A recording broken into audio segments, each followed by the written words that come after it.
Introducing Gear Websites, your all-in-one solution designed to make life easier. Whether you're a busy professional, a student juggling multiple tasks, or just someone seeking simplicity in daily life, Gear Websites has you covered. With its user-friendly interface, you can effortlessly create and manage your online presence without any technical expertise. Need to improve your gear, start a blog, or even learn a new skill? Gear Websites does it all. Enjoy seamless integration with various tools, ensuring that you can connect with your audience and manage your content efficiently. Plus, our responsive design means your website will look stunning on any device. Don't let complexity slow you down. Experience the ease of Gear Websites today. Visit us at gearwebsites.com and take the first step towards simplifying your online journey. Gear Websites, making life easier, one click at a time.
Does this work? Is this audio? Tell me if this is audio number one. Audio number one. Audio number two. Anything? Anything? Audio number two. Stupid computer. I'll be back. I blame the computer for this.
So is this working? Does this work? Do I see? Let me have to go full screen here. Does this make my thingy go around? It makes my thingy go around. So let me know if this is working. This is microphone number one. Is microphone number one working? This is microphone number 234. This is microphone number 375. This is microphone number 895. This is microphone number 675. Let me know if one of those microphones is working. Oh, you were telling me it worked before, and then I restarted the computer anyway. So anyway, we wasted a lot of time here. But you know why? Because we should all be scared. So feel free to type in comments on why you should be scared, and we'll double down on why you should not just be scared, but you should be petrified of these situations. It's all over. Everything is ending because it's all over. Oh, don't do that, dude. Look at your text messages, by the way. Super chat over here. Oh, I see. I got a thing at the bottom. That's why you did that. Right on. All right. Thanks for that. So we'll leave that up on the screen until somebody comes up with some sort of thing we should be scared for.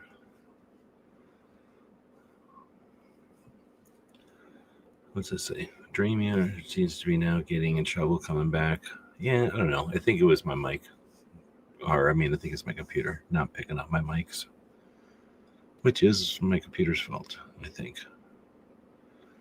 Anyhow, so I think the poll is still going. That shouldn't have affected anything like that. So in the poll, you can vote on the YouTube side. You can vote for the PPV, which is, let me flip it around over here. PPV, black and white, lowered, stiffer transmission, 130 miles an hour, or the SSV, the special support vehicle, maybe. It's a 4x4, 8-inch clearance, I think. And you can't go so fast with it. Oh, it's on other pages too. I hear you. Woods knows what's going on. So here's the thing. 1, why are we scared? And number 2, what are you buying about it? So the first thing you got to do is be scared of something. Then you got to figure out what it is you need to buy in order to deal with that scaredness. And I'm here to feed that fire. So DJ's scared of running out of bullets. Well, first thing you got to do is not shoot any more dang bullets. So, save them. Looks like we're just voting for the SSV. Got a lot of people out here. Start saying hey to people. Let us know in the comments, no matter what platform you're on. We got people on every platform at this point. And it looks like X is working. So X doesn't always work. So feel free to leave a comment over there. You are allowed to. It is legal. DJ was first one out here. Thanks for posting. Look at your text if you want. Oh, you know what I'll do? I'll put it in the Discord. So for people that are Patreons or just cool, you know what the Discord is all about. So I'll do this. Anyway, so then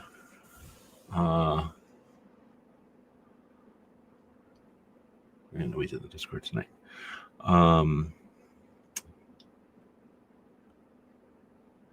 Anyway, I guess I was going through who all's over here. Now I'm back to where I'm thinking about. So then Volk Rumble's out there. Welcome. Then I think was Woods the next one to show up. Woods was the next one to say hey. Saint is out there. Welcome. And I think that's it. Cigarettes, hoarding cigarettes. Well, first thing is the cigarette companies are out to get you. And they own all the food. So they're putting nicotine in the food, which gets you addicted to the food. And then they bought the health companies to pay to own the hospitals. So now you eat all the food that they put nicotine in, and now you're going into the hospital. You're welcome. So, yeah, we should be scared of that. And I'm scared of the people that don't smoke cigarettes because how did they know something? You know what I'm saying? And how did they find out about that? That's the thing. So, yeah, they act like they don't know. They act like they know, but they're not going to tell you how they know. And that's what's messed up. The central bankers. I don't know what central bank is, but I don't like things that are in the middle. Here's the problem with being in the middle. You're not extreme enough in any direction. You don't have any passion in your life. It's like living without any kind of seasoning. So anything in the center has got to be bad. DJ's putting some links out there. Welcome. There's our text messages out there. DJ refuses to text back, I guess. Or if you want to go in the Discord. Let's see. They're taking away the menthols. Here's the problem with the menthols. When you smoke a menthol, or if you're just in the room, and I've heard that even if you just know somebody who smokes the menthols, they'll peer pressure you because of the menthol cigarettes taste like something like one of those Girl Scout mint cookies, but with more chocolate and more mint, from what I understand. And if you're even in the room, or if you're driving in traffic, and here's the thing, if you're driving in traffic and you've got your window down and someone is also driving in traffic and they're smoking a menthol flavored cigarette, you're addicted. All you have to do is inhale it, and now you're addicted to both the cigarettes and those cookies, which is why they make those cookies. Those are basically menthol cookies. You're right. That is something to be concerned about. And what I'm concerned about is the people that don't smoke menthol cigarettes, because what they know something, and where'd they find that out, and why aren't they telling people about it?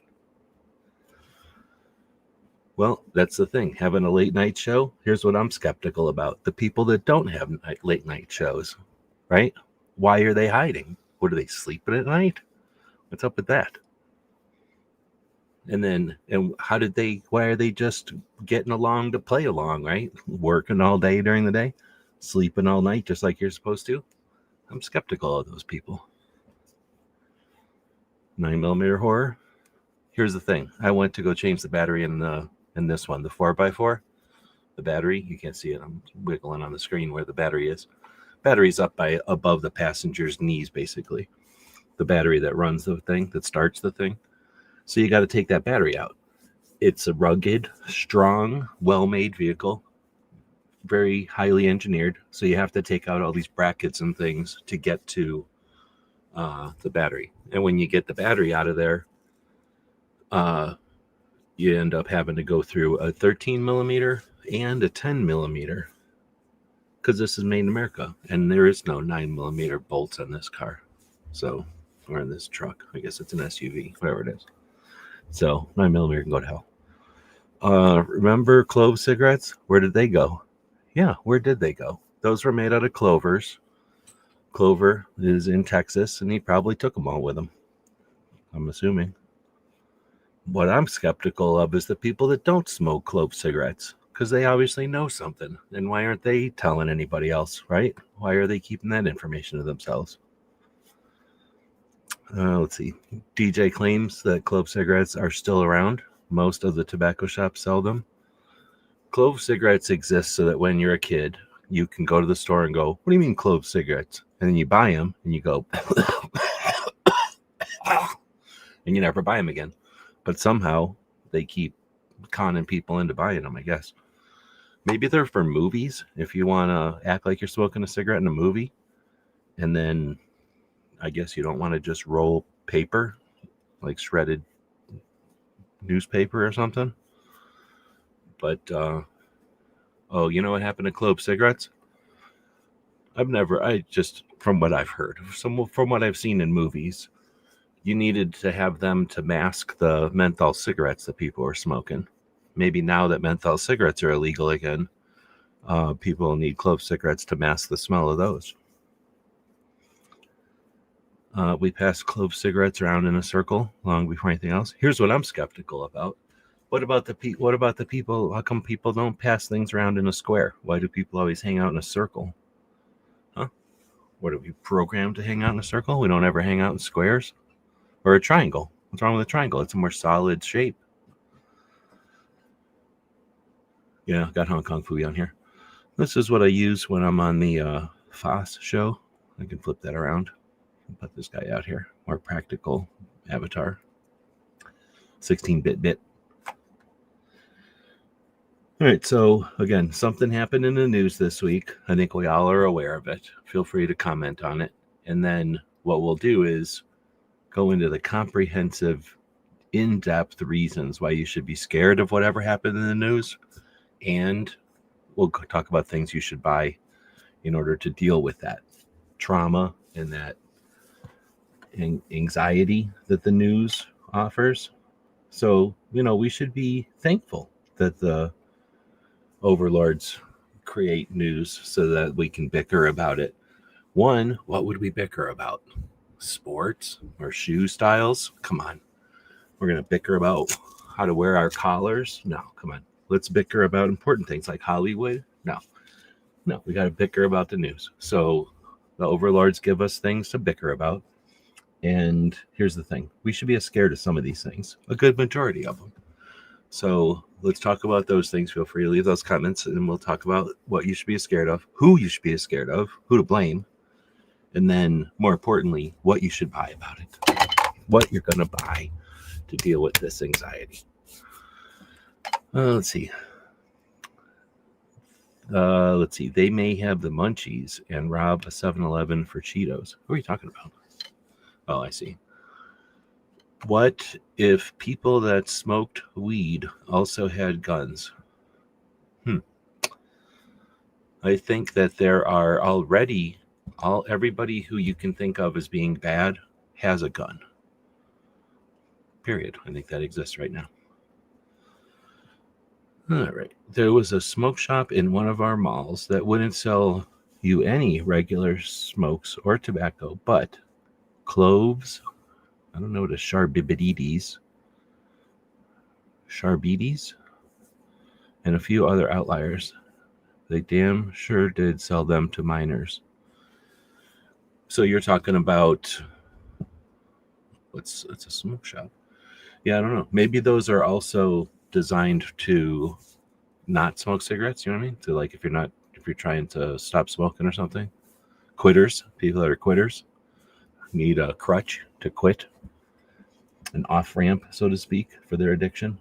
Here's what I'm skeptical about. The people that don't quit. The people that do wait. I'm skeptical of both of them. Let's go over to the poll. I wish there was a way to push the poll up on the screen. Is there a way to push the poll? Let me see if I can push the poll. I don't think I can. They don't have an API for that for YouTube. But we're betting on which is the best cop Tahoe. There's a couple different cop Tahoes that exist. One of them is the SSV, the Special Service Vehicle or something like that. And that's a 4x4 version that you see on the screen right there. And then there's also a PPV, the Police Pursuit Vehicle, and that is the Highway Pursuit. So they're both Tahoes. One is lowered and can go faster, and the other one is a 4x4, and it can go more places. All you got to do is vote on it. And we got a bunch of votes in there right now. The Police Pursuit Vehicle is winning. I agree with that one. I could see that. I can see it, but we'll see what happens towards the end of the show. All right, knives with a blade that springs out way more deadly. So you're talking about a switchblade, or are you talking about a ballistic knife? So there's the ballistic knife. A lot of people don't know about this because it's mandated at a federal level. But that was a knife that had a hollow handle and it had a blade, and then they weren't connected. Instead, there was a spring in there, and you could push a button that would basically let the spring go, which would then push the blade out. And if I remember right, it could stick into a piece of wood or something. Like it had a pretty good like fly or distance or reach or something. And because it was so deadly and it was silent, I suppose it had to make some noise. Probably sounded like doing. But and whatever that spring hitting the end, the spring didn't fly out, so the spring hit something, so that had to make some noise. But anyway, that's illegal. You can't buy those. So are you talking about a projectile blade, which, is that a practical, smart alternative anyway? Like you're throwing your blade away and now you just have an enclosed spring in your hand? Are you going to carry around a bunch of blades and somehow reset it and do it again? It wasn't a regular blade or a regular knife from what I remember either. Like it was either shooting the blade out or ready to, but I don't think you could turn it into a mode where you can just use it as a knife. Or are we talking about switchblades where they open with the assistance of a spring, which in the 50s or the 60s or something, everybody got scared of. So let us know which one you're talking about. Let's see, DJ saying, we knew that clove cigarettes had tobacco in them. They did, too. Can't account for it, but most definitely took advantage of the smoke shop loophole. Well, I didn't know that clove cigarettes had tobacco in them. I remember whenever we smoked a clove cigarette, I remember taking one apart. I'm sure that the skin or whatever was the same as like a cigar. So I could see that having some tobacco in it maybe.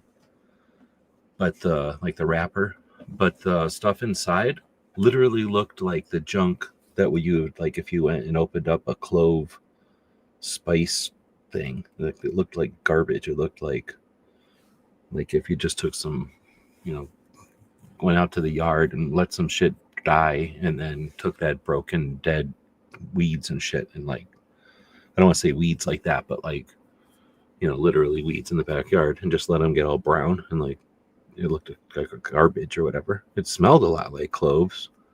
I mean, it smelled exactly like cloves, but it really didn't look like them.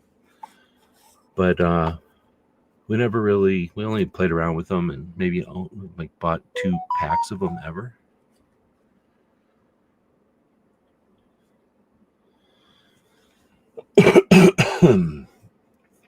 All right. Let's see. So, lower, faster, and 4-wheel drive? No, they don't make that one. Either are more deadly and likely black. I don't know what you're talking about. Let's see. Pixel Pike icon of the pug. Put this off the screen. You see the whole thing over there? Or I guess I can make it big. Let's see. So, clove cigarettes are for the emo chicks. Oh, yeah. That's what we call them back in the day. But you're 100% right. And it was because they wanted to look like they were smoking cigarettes, but they didn't want to get addicted to smoking cigarettes, probably. And they'd probably get whooped if they came home smoking like cigarettes or smelling like cigarettes. And now that I think about it, those were the days of the 18-year-old bars or whatever those things were called, where they didn't have booze.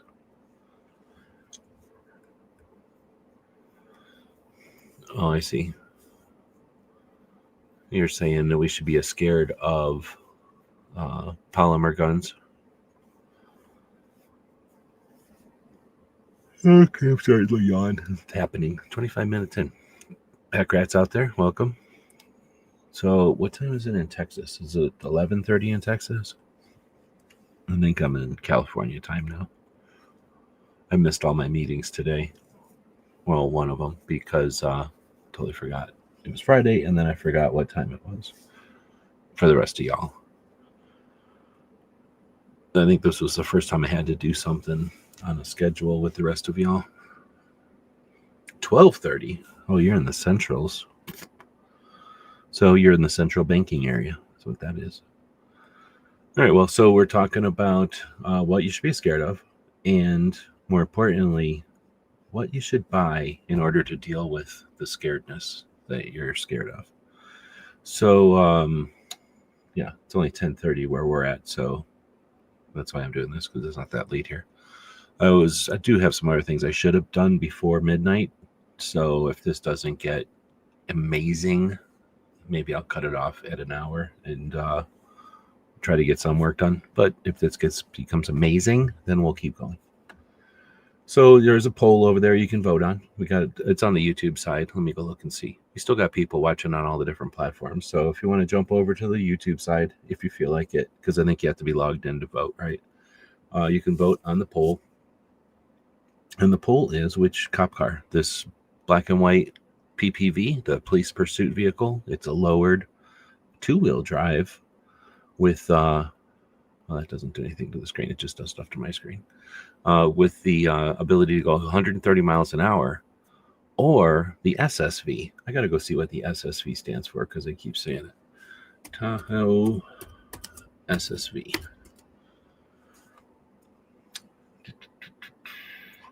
How about you give me the name of it, or what it means?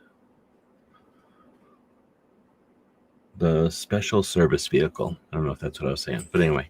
Designed for law enforcement and support roles, offering versatility and off-road capability without being pursuit rated. It features a robust engine and is suitable for various tactical and supervisory duties.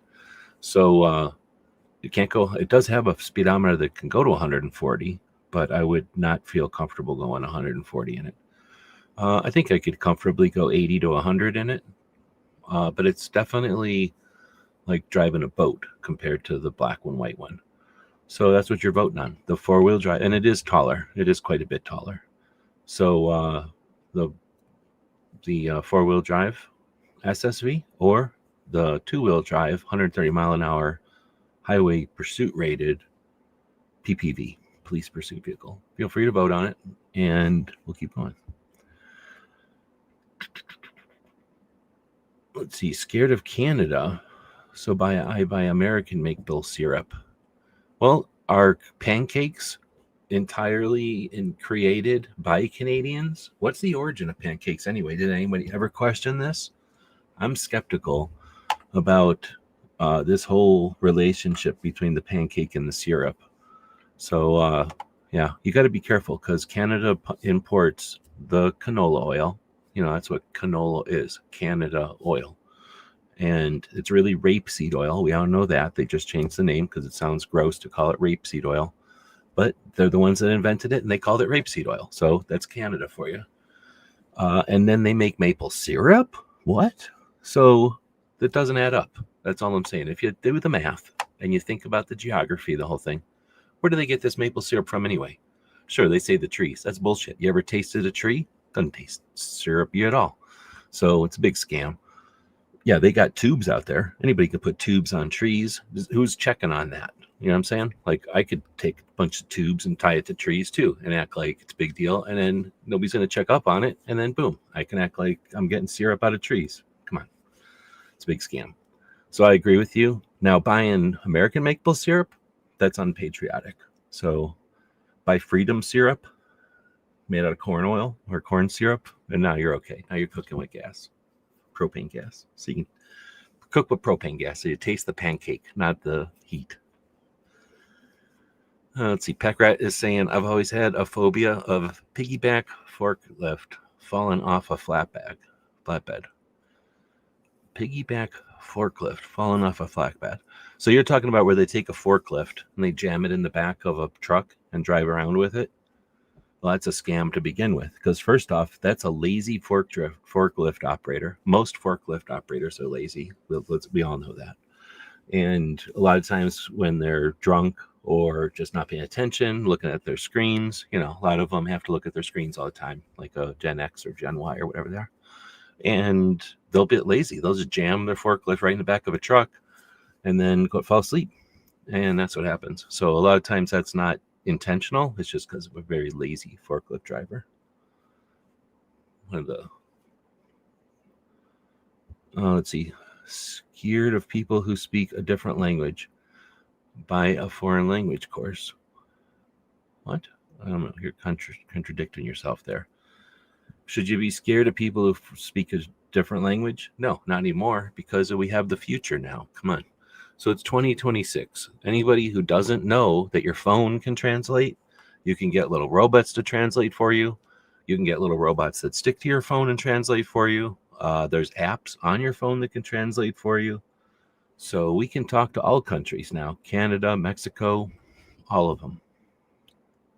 So don't be scared of other countries. And don't waste your time learning their language, because honestly, most of these other languages are a fad. They're going to disappear at some point, and we'll all speak some version of texting. Let's see. Saint is saying, not regretting my ammo purchases one bit. That's a good point. I don't think anybody. Well, first off, let's all take a break. We've been going for 30 minutes now. Let's take a break and get something to drink. And if you got somebody nearby, give them a squeeze. You're allowed to squeeze them. Squeeze them. We'll put this on. Introducing Gear Websites, your all-in-one solution designed to make life easier.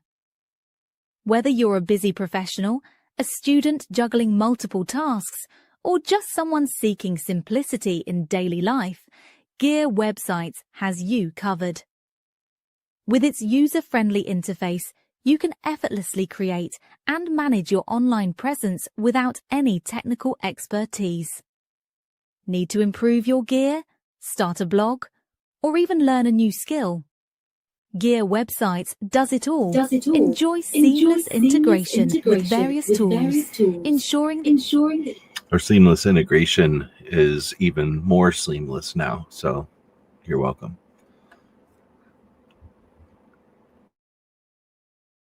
All right, a couple of things since we're coming back from break. Something happened in the news. We all know it. Feel free to post about it, and we'll talk about, one, why you should be scared of that thing that happened in the news, and two, more importantly, what you're going to buy because of the anxiety that that thing has created. So let's get on with it. Also, second thing is we have a poll going. Are you going to vote for the Highway Pursuit Tahoe PPV on the screen right now in front of you? Or alternatively, do you vote for the four-wheel drive Tahoe SSV? They both sound pretty cool, SSV or PPV. Right now, the 4x4 has taken the lead, which is interesting because for the whole beginning of the show, the Highway Pursuit was winning. So basically what we're saying is, are you a fan of the high-speed pursuit or the off-road ability? So not regarding ammo purchases, it's always a good idea to ammo purchase. So I think that's something that's probably a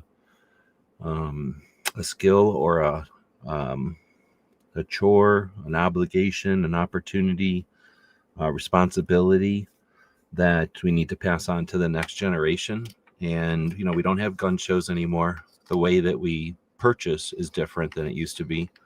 You know, there's things online to do it. I would check out a place called The Gun Food. And that's a company that's run by activists, and any profits or, you know, marketing, I guess you could say, you know, that when they are attempting to spread the wealth and market their company, they do it in the realm of the actual Second Amendment activists, not just the talkabouts. So the Gun Food is definitely the recommended one for ammo.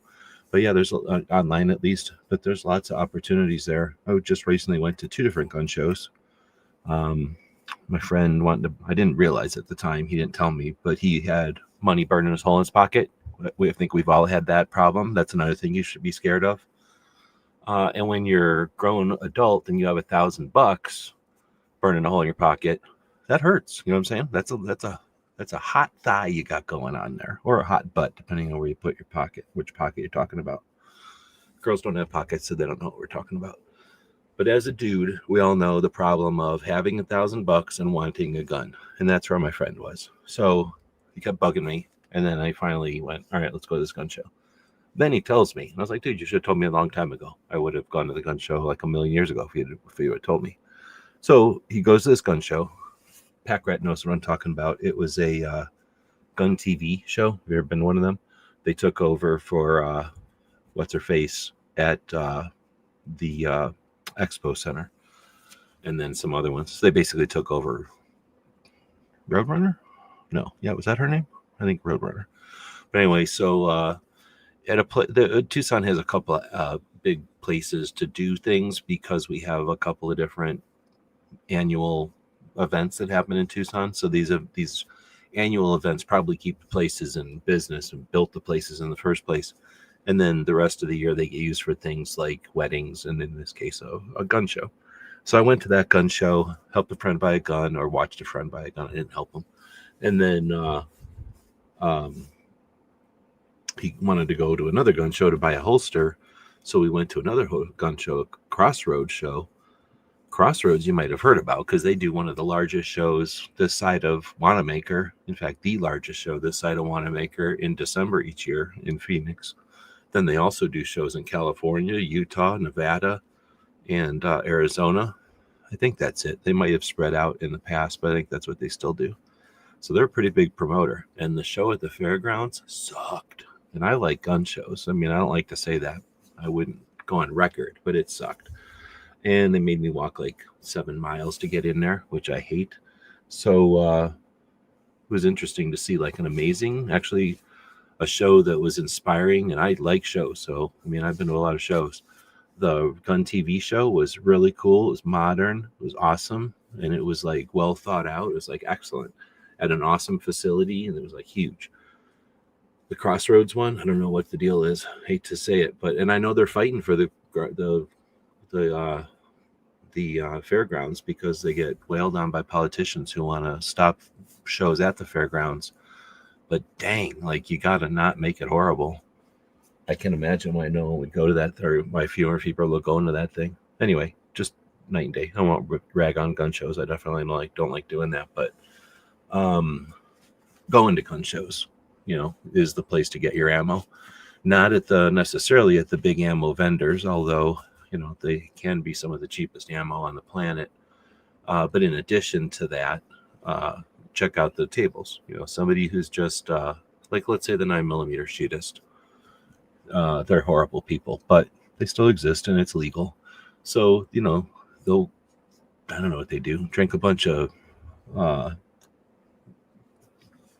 Jolt Cola or something, and then eat a bunch of No-Dose pills, and then had a bunch of Red Bulls. They get all caffeined up and then wigged out, and they don't know which way's up. And then they go to the gun show and they get talked into or a gun shop and they get talked into buying 9mm.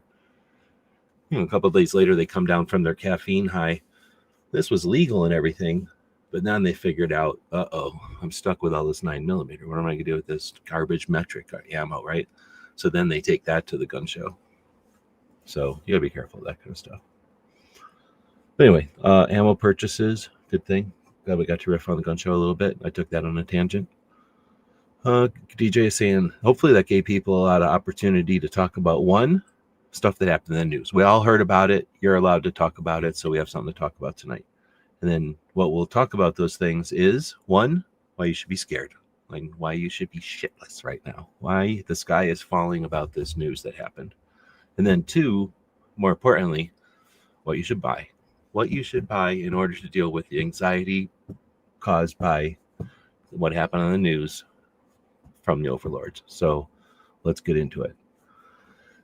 Oh, and then you can also vote on the four-wheel drive police Tahoe or the black and white highway pursuit 130 miles an hour police Tahoe. Vote on one of them, if you would. And you're allowed to do that on YouTube. You cannot do that on X because we don't have that technology yet. Let's see. So DJ says, scared of running out of gas. Fill up your car now, buy a moped. So, yeah, gas prices go up and down, right? So they're going up right now a lot. Like it was $2 and something cents the other day. And I was like, oh, this isn't too bad. And then my friend was like, hey, you should buy some gas. Like, I only got a half tank gas. I don't need to buy gas yet. And then like I looked at it's 3 something. And I'm like, what the hell? So yeah, it went up pretty fast. Now it's at like 4 something. So I'm sure it'll jump back in a bit. But at the moment, they're being jerks about it. So probably a good idea to buy some gas if you haven't, don't drive a lot or something and you haven't been paying attention. Sort of what happened to me. Like I wasn't really paying attention and let my tanks get empty. So I was also going to recommend a thing called, I think it's called Gas Buddy. Who uses it? Is that what it's called? Gas Buddy? It's like an app. There's probably other ones, but go find an app that will tell you the prices of gas in your area. And whenever I'm traveling, whenever I'm in town, whenever I'm about to buy gas, usually I'll zap that thing and it'll give you, the first screen gives you like a range. So it'll say, like for today, the range was like $3.50 to $4.50 or something like that. Maybe like 80 cents. Maybe it was like $4.20 or something, right? So first it gives you a range. So right off the bat, quickly. So if you're driving and you don't really care about figuring out the best place, you just want to know, I got 2 choices in front of me, which one's towards the lower end, which one's towards the higher end, or something like that. You get the range right away. I think that's cool. And then you click on, at least I click on map right away. And then it shows you on a map what all the closest places are, and where they are and that kind of thing. So anyway, I happen to be out doing something. I happen to be right next to the cheapest place in town. So yeah, it's going up. It's probably a good time to buy it. I heard Texas is some of the worst right now. Pat Krat saying the Durango is capable of going over 150. Nice.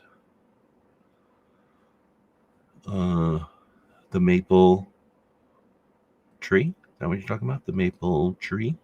Maple leaf, maybe?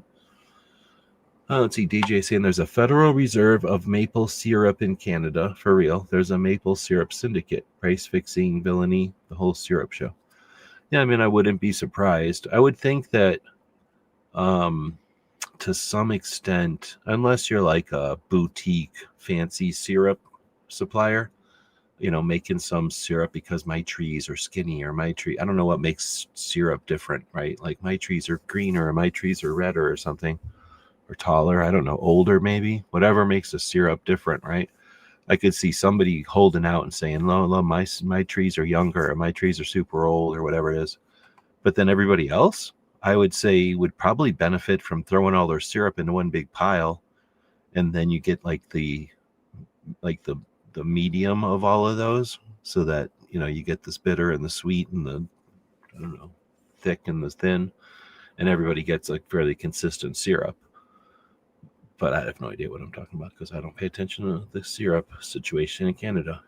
But obviously, we all know it's what makes Canada run.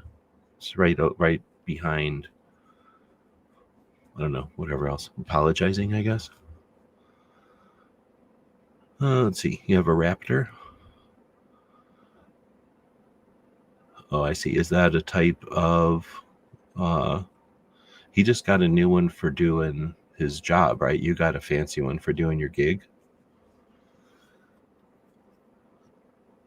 Let's see. Saint saying Canadians are cool. I just dislike your government. Okay, that's fair. I do like every Canadian I've ever met. Every Canadian I've ever met, I think I like. Most of the Canadians. I probably met some asshole Canadian. But most of the Canadians I've ever met, you're right, are cool. They're actually cooler than most people because they're chill. Like they're just a different kind of chill. They used to be. Now, I don't know if they're weird or something, but I've only met like a handful of Canadians. But I definitely agree with you. I do not like their government. Their government's stupid. I would definitely be scared of their government. And let's think about what you're going to buy because of how scared you are of the Canadian government. Till then, we'll talk about what Woods is saying here. Scared of robots buying shotguns. Robots buying shotguns. We've already seen, a documentary of what can happen or what will happen in the future when they go back in time and buy shotguns back in 1984. So we all know what'll happen. That's the fault of SPAS for building that shotgun in the first place. Otherwise, that devastation could have never even took place. And California for not having stricter gun laws, because if California would have just had some stricter gun laws, that robot would have walked into that gun shop and would have only been able to buy a wrist rocket and maybe a cap gun that had an orange cap, orange muzzle. And now, that robot would not have been able to do anything to poor Sarah Connor, except wrist rocket her. But we all know that didn't happen. But yeah, you should definitely be scared of anything with robots and anything with shotguns. That being said, robots with shotguns is not ever going to happen. Here's why it'll never happen.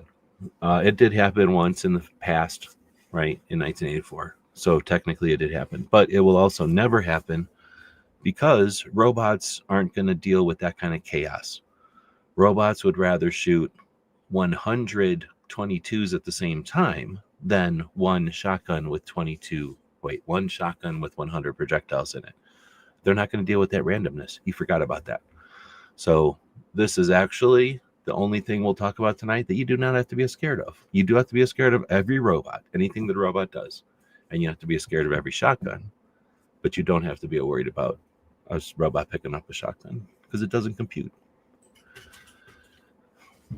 DJ saying hashtag the stool is to the right of Walgreens, I think. He's posting some links. Thanks for that. Scared of going to church or school. Okay, so talking about things that happen in the news. Scared of going to church or school. Well, here's the thing. Just because getting learned or getting more moral is not cool anymore doesn't mean you should be scared of them.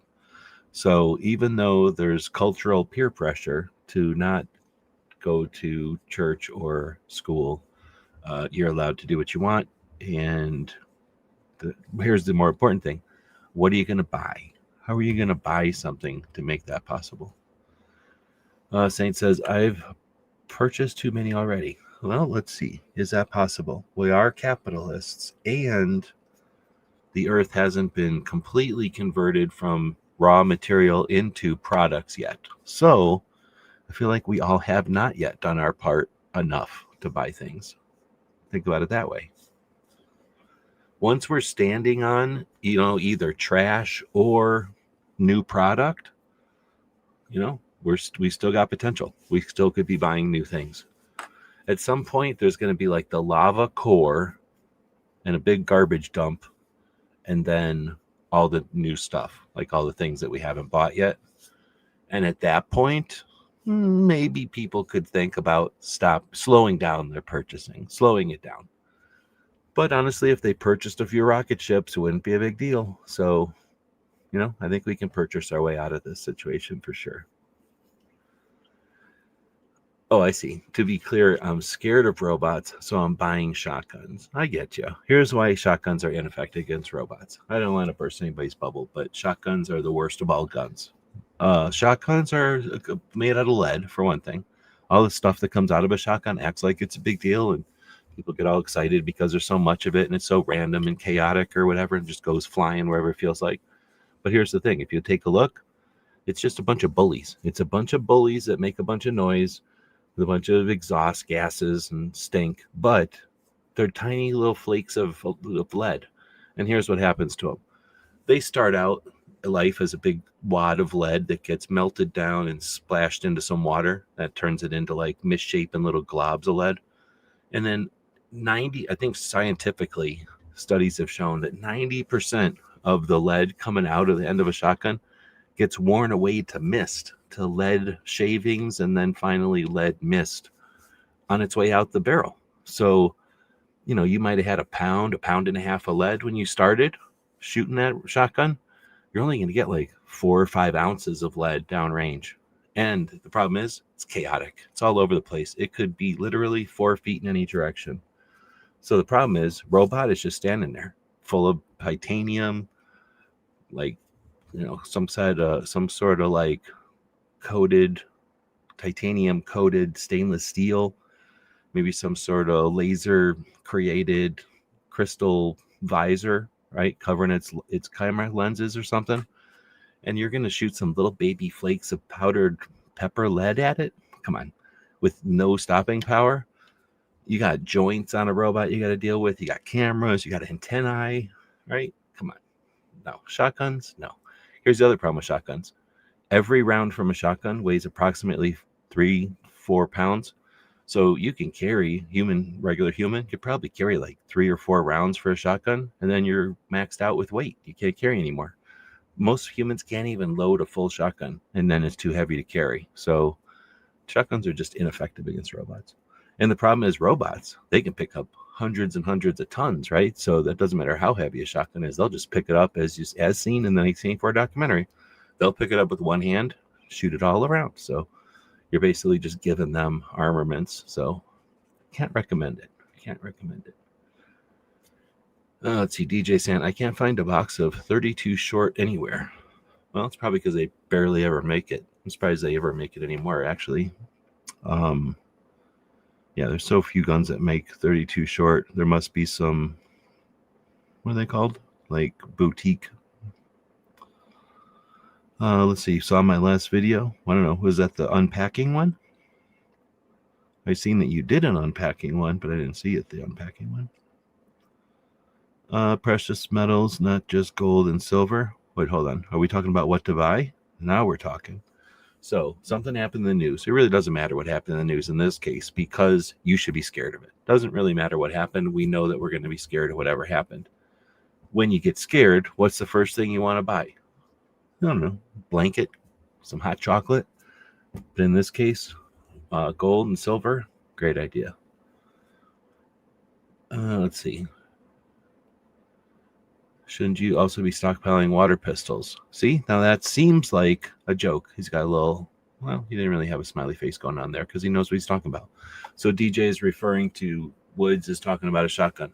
We could do a poll on this, but right now we're doing a poll on the cop Tahoes. You can either vote for the 130 mile an hour police highway police pursuit vehicle, the Tahoe PPV, or the black and white one there, or the 4-wheel drive version of a Tahoe, the SSV, which can't go as fast because it's a little more top heavy, but it can definitely go off-road.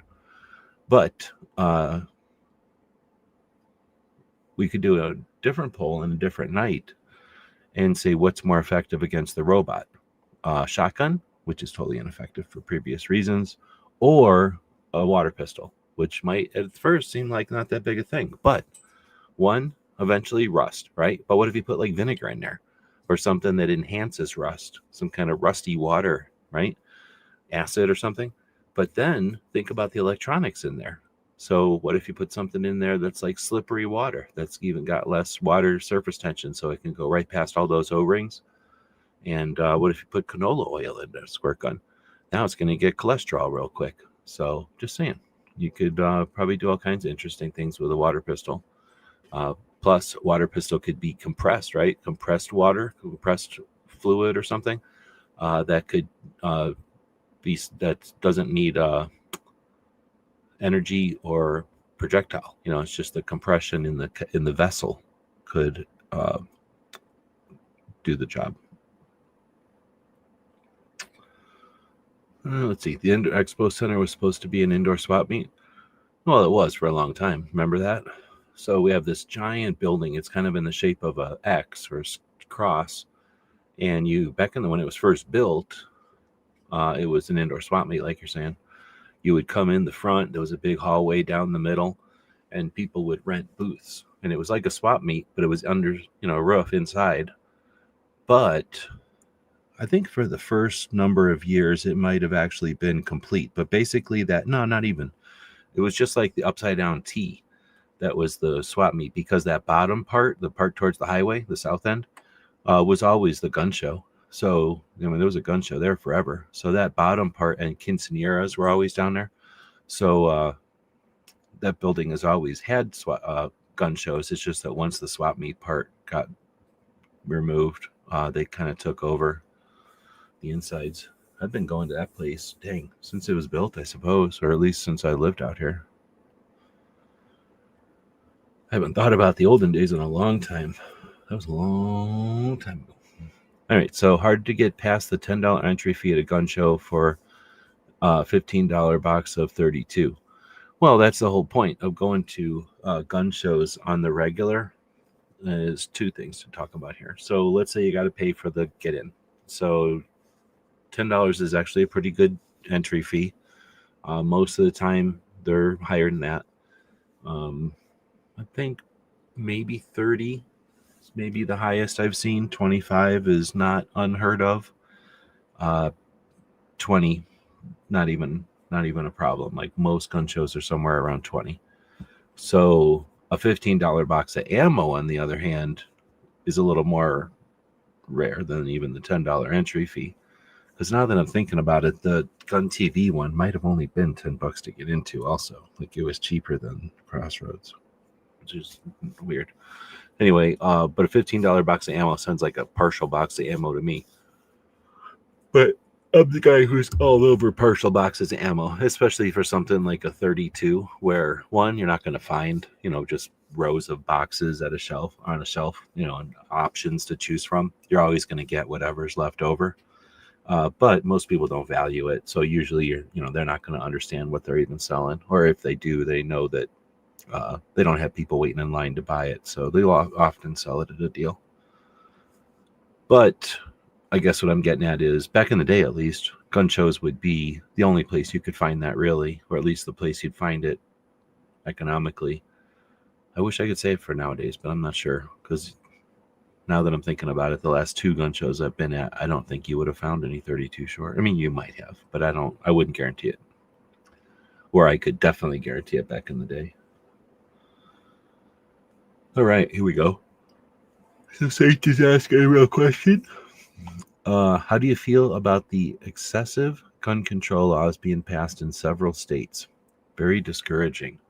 It's an awesome question. I am going to take a second and drink a little bit something here, because I've been talking for a while, and throw another commercial up on the screen, and we'll be right back.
we were sparring, and we filmed that for upcoming how to karate chop a baby animal video that I'll be posting in the future. But anyway, getting back to how to feel about, or how do you feel? And this is a good question for everyone. Feel free to answer this as you see fit. But how do you feel about excessive gun control laws being passed in several states? They're very discouraging. So it's a super valid question. So what states are we talking about? I'm going to go left to right because it's easier than starting with all those little tiny states. So we know Washington's getting kicked in the crotch. Oregon, I believe, has something cooking, but G23 hasn't been around, and I don't know anybody else in Oregon who would be posting about it anymore. California definitely has things happening that are, I'm going to say, like at a medium boil. Like they're not doing nothing, but they're not in aggressive mode against guns that I'm thinking, at least compared to some of the other states. Arizona, I think we might have a thing or two. We're in a bad place because our state level organization that got us to where we are doesn't exist anymore in the state that it used to, in the way that it used to. So we're very vulnerable, but we're not at risk. We're just, potentially at risk. Like we're not in great shape, but nobody's attacking us, so we're not on the table right now. Going north, I think Utah's fine.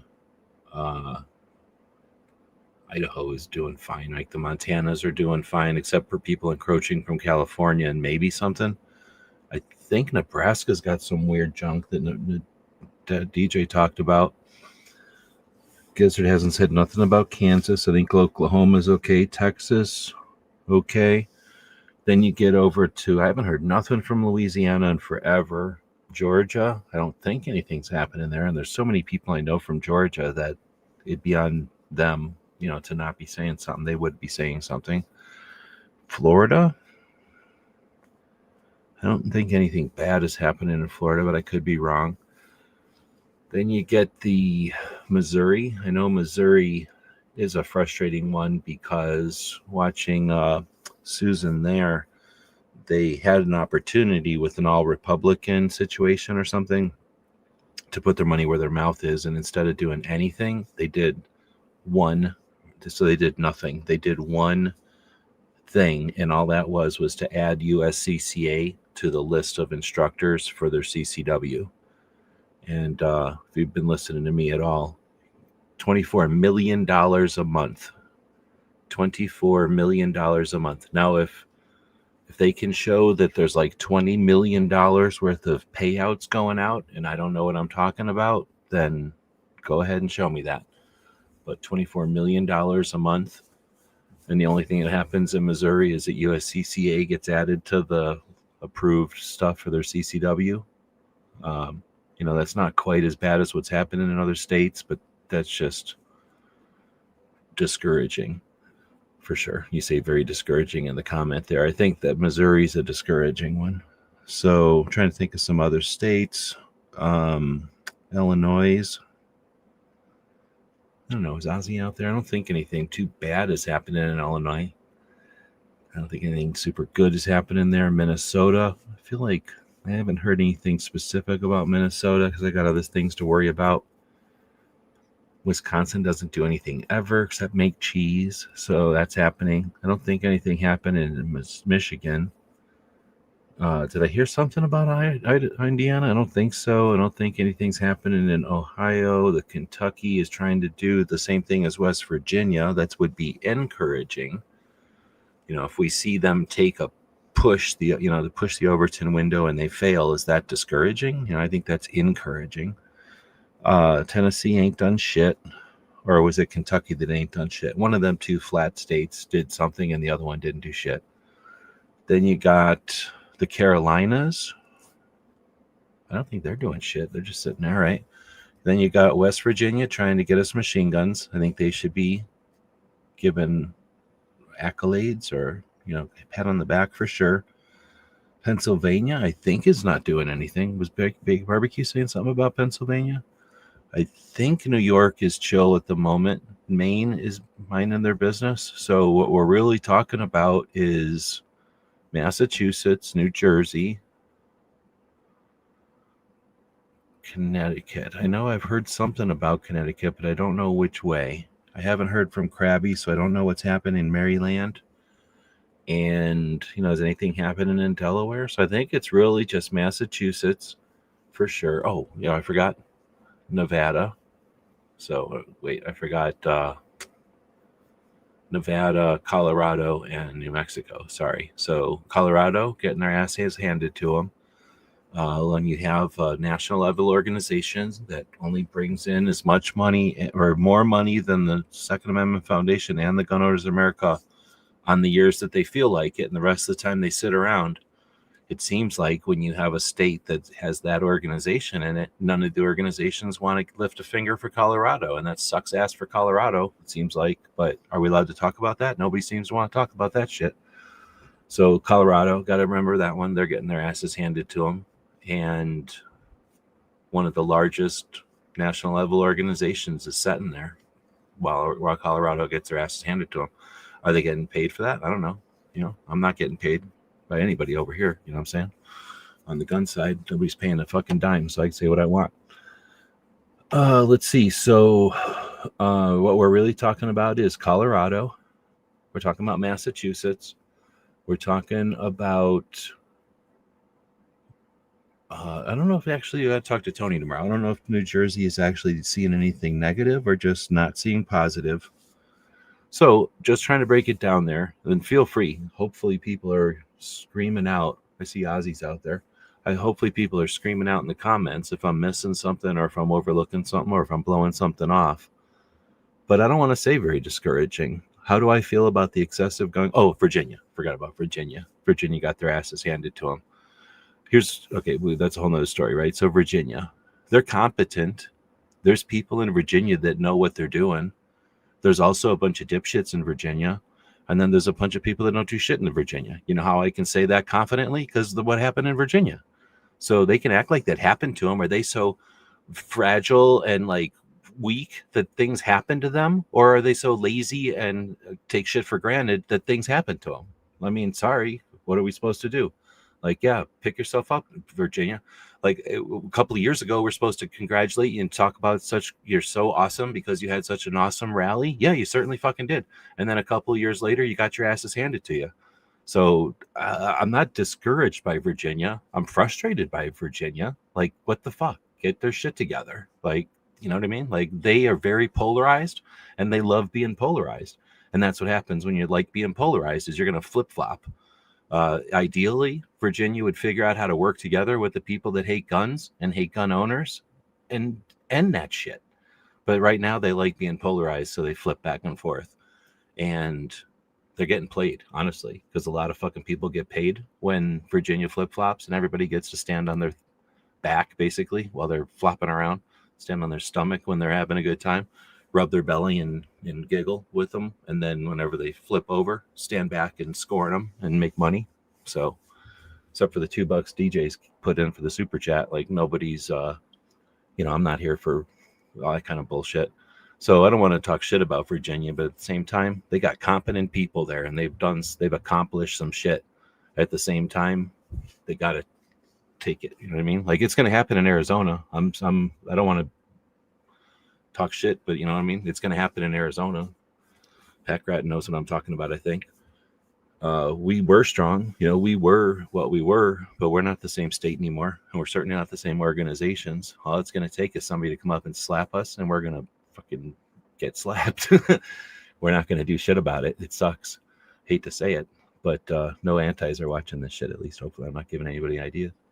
So how do I feel about the excessive gun control laws being passed in several states? I fucking agree with you. It's excessive. It's in several states. That's not a lie. I'm just not as discouraged, I guess. I understand that it's going to happen. We have to accept that in a fight, we're going to get a black eye and a bruise once in a while. Nobody wants to be the eye that gets blacked, right? Or the rib that gets bruised or whatever you want to say.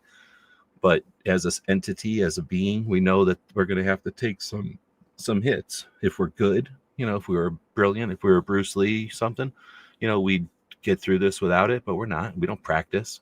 We don't do shit. We just assume we're going to fight and win all the time, and we don't. So we get hit in the face. We get slapped a lot.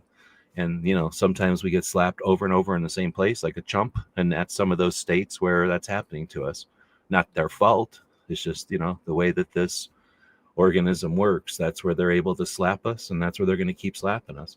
So I'm not discouraged. I'm frustrated, but I'm also aware, I think, at least I'm confident in my awareness of the past, that we fluctuate, right? We bounce back, we get pissed, we take enough and we do something about it. Let's take Virginia, excellent example. They get their ass handed to them, they figure out what's up, they get together, they get their shit together, they push back, they have a couple of good years, they get complacent, they take it for granted, people get frustrated, they don't get the support they need, they get ignored, they get their asses handed to them, everybody gets upset, they blame, they point fingers, they figure out they need to work together, they accomplish, you know what I mean? And we're just a bigger picture of that whole thing. So it's frustrating being on this end of it. It sucks knowing people in the states that are being slapped constantly.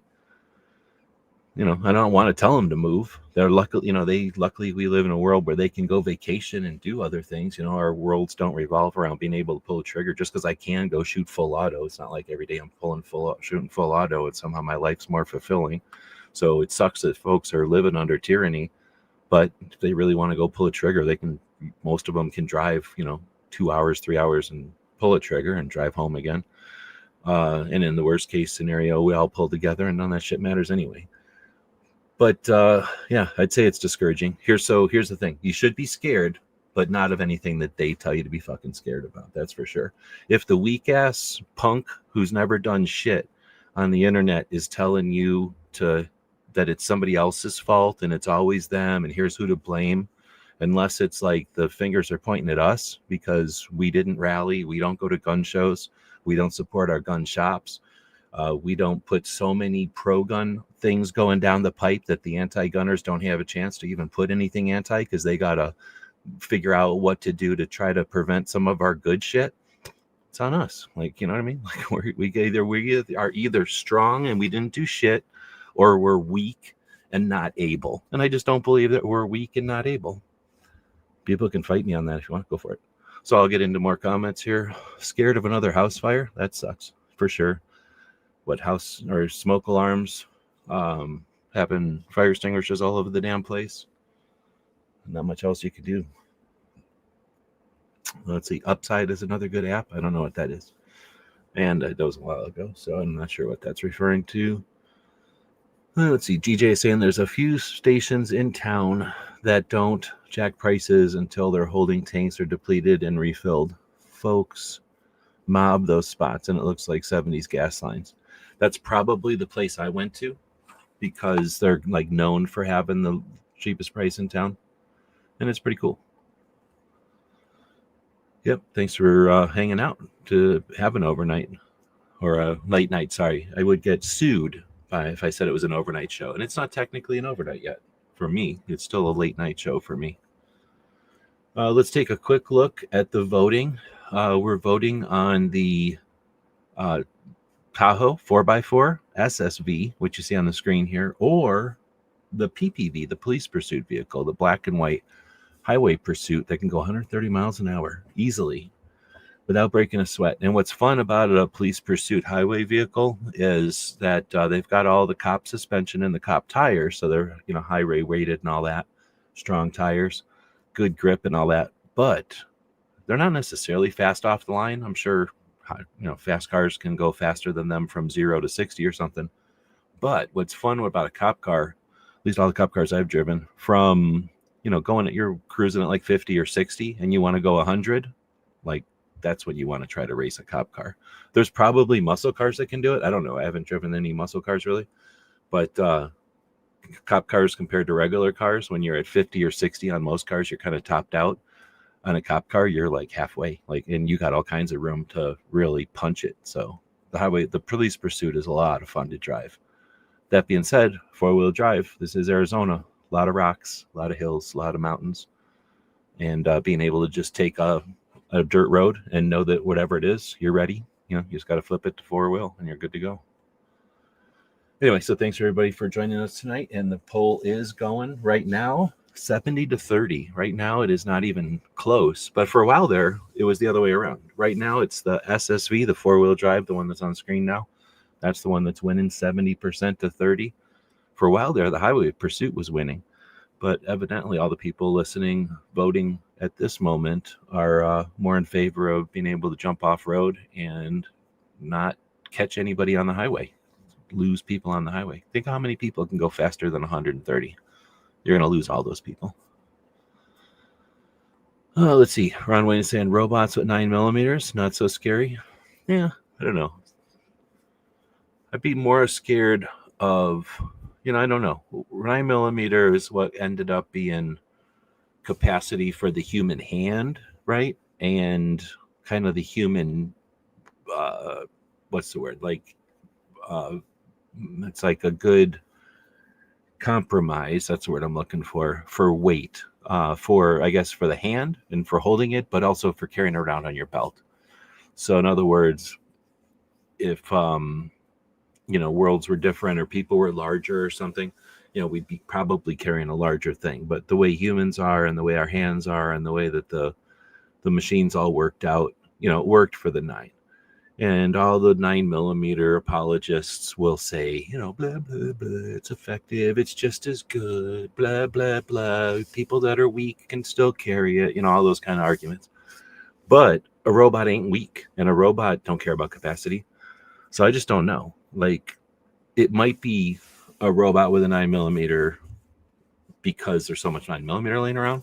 But I'm just saying, if you're an evil scientist or the owner of a social platform and you want to make your robots most lethal, you might go with 10 or 45 or 44 or something. I don't know, something that maybe that one of those little 5.7s, something that has just mad capacity. Because that's the thing. If they're super accurate, like RoboCop was shooting, I forget what the technical thing was, but it was supposed to be like some little tiny bullet with speed, right? It had energy, but it was a little tiny projectile. Because he was so accurate, he didn't need to ever need more than one, right? Or if he did, he could apply more than one. And that's where I could see like a robot platform not needing to waste its time with a 9mm, because it's technically overkill. Like a robot with a BB is probably enough, right? Because a robot's going to know what to do with a BB. So I'm not scared of robots with a 9mm. That would show me that the technology is in its infancy, and you could probably just go push that robot over. Worst case scenario, it shoots you with the 9mm and you get a bruise. So everybody's saying hello to each other. Let's see. I have 2 Canadian friends. That's good for DJ. He has 2 Canadian friends. That's a lot more Canadian friends than a lot of people. They are moving to the States, one to Tejas and the other to Florida. And several that are moving to the central provinces where the more conservative folks are located. Oh, you mean like shifting around amongst Canada? Yeah, I haven't heard from Bob. I've seen Bob when I've been playing with Facebook. Like, some people I know make money on Facebook, so I dabble with the Facebook. I've almost made $1 on Facebook. I have my shit opened up, but I haven't figured out how to actually make money on Facebook. So I've been thinking with it, but we're talking literally. I'm not even kidding. I haven't even made $1. I think I've made like 86 cents on Facebook since SHOT Show.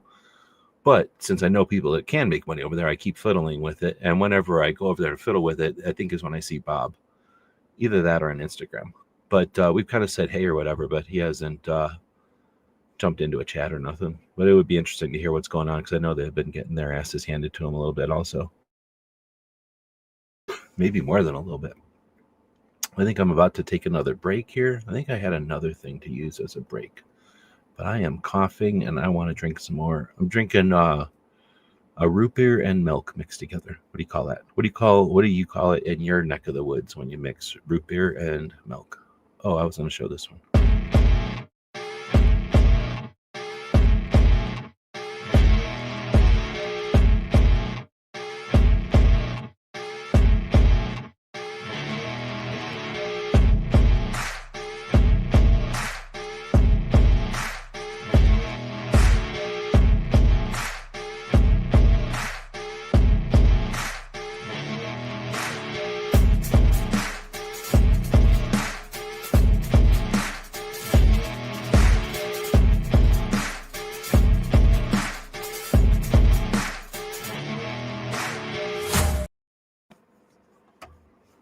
right. I just looked down a ways and seen that Ozzy said Bob comments on my holster pictures now again. That's good to hear.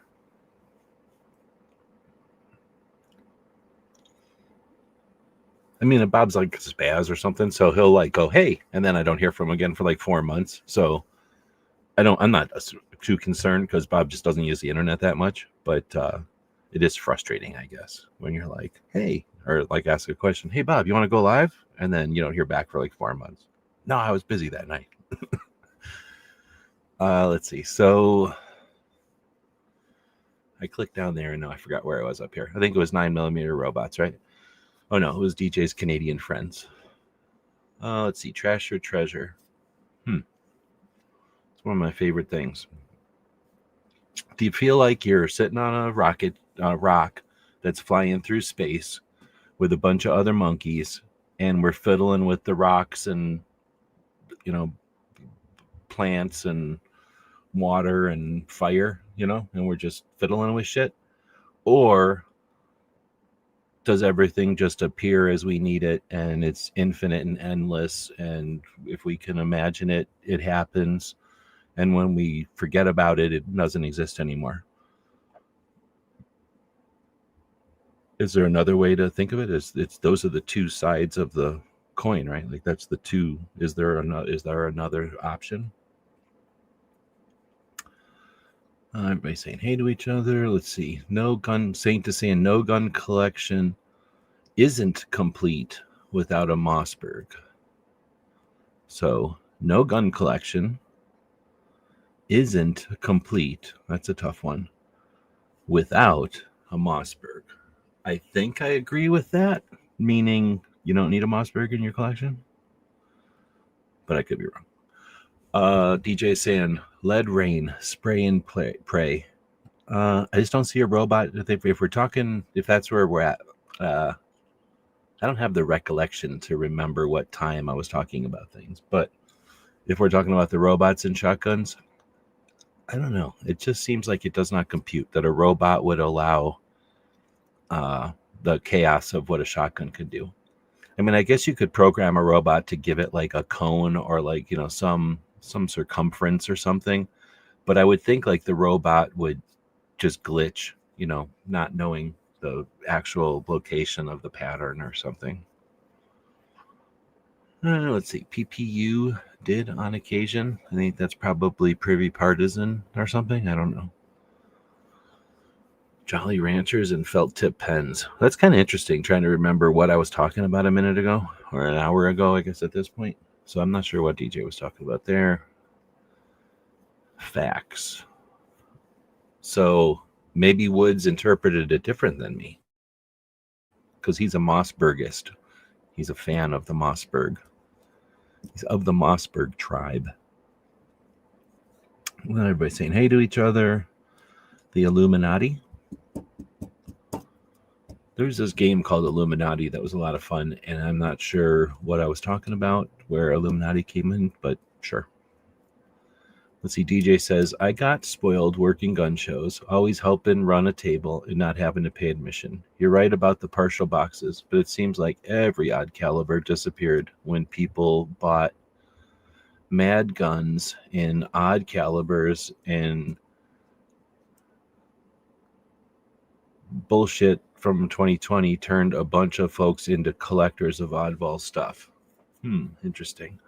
All right, so there's a lot of stuff to go there. So we're not ending this show anytime soon. So if you're not, like, if you're like just woke up to take a pee and you're like, holy crap, there's a show on that's on late night and it doesn't suck because it's not trying to sell me shit, then go get something to drink and sit down. Otherwise, don't. But not about to end here because we're going to chat about gun shows for a little bit. So you could vote in a poll unless you're lazy or you hate voting in polls. If you're like on the Facebook or whatever, or on X, then you have to go over to YouTube to vote in the poll. But unless you're lazy or you hate voting in polls, you'll go over there and you'll vote. You're voting on the PPV, the Highway Pursuit, 130 mile an hour, lowered, strong suspension Tahoe PPV, or it's brother or sister. Which one's the brother? Which one's the sister? I don't know. The 4x4 SSV, Special Service Vehicle, which is a 8-inch ride height 4x4. So it is not rated for highway pursuit, but it is rated for off-highway use. So you vote on one of those, and right now the SSV is still winning. We are getting more votes, so people are not lazy, it seems like. All right, so what I wanted to say before, and DJ brought it up here in his comment, he got spoiled working at gun shows, always helping to run a table and not having to pay admission. Bingo. So gun shows are amazing, and there's all kinds of ways to go hang out at a gun show and not have to pay to be at the gun show. You can do exactly what he said. I'll just add, talk to the promoter. A lot of times they might need help setting up, opening up tables. Think about all those tables at a gun show. Somebody opened all those. Those are probably on some kind of a cart and get pushed into a corner or into some building or something when they're using that big building for something else, like they're playing hockey in there or they got horses in there, right? They push all those tables away. Somebody had to pull those out. And often the promoter has to default to letting some crew from the facility do it. But if you can volunteer to help with that, and you don't mind getting a little free exercise and not going to the gym that day, you get a back workout, arm workout, and you help set up a shit ton of tables. The extra benefit there is then everybody knows you. So not only do you get in for free, you might get paid, and everybody knows you. And, you get to hang out and see behind the scenes. I mean, it's been a lot of fun doing that kind of stuff.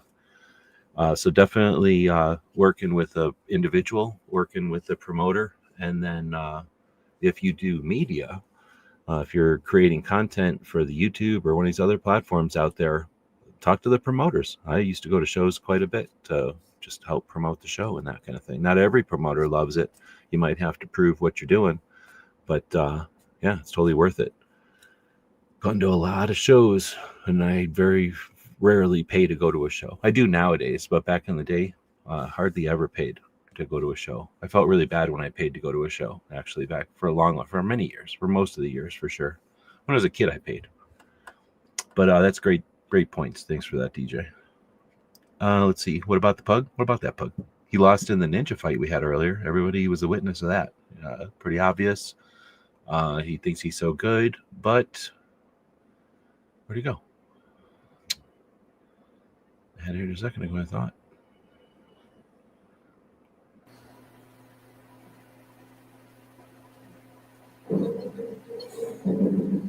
I can't fast forward it, but it plays from the beginning every time. See, there he is talking shit, and then I started karate chopping him, and he's losing. He's losing. In the international rules of ninja, I already got like 8 points on him by this point. 1 point. He only got 1 or 2 points on me. So look how many points I got on him. So, oops. The views go up. Every time I start karate chopping that pug, the views go up. So, you should be scared. And here's what you should buy. Some kind of pug-related thing, probably. Anyway, I just do that because as soon as I play the pug video, a bunch of people start watching the show. I see all the numbers go up. So they must see the thumbnail and go, hey, that guy's fighting one of them pugs. All right, I'm looking back to where we were. Okay, so that's what's up with the pug. Actually, he's just sitting here sleeping. Yesterday, we went up the mountain, and he peed on everything on top of the mountain. And then I had to go to emissions for the 4x4.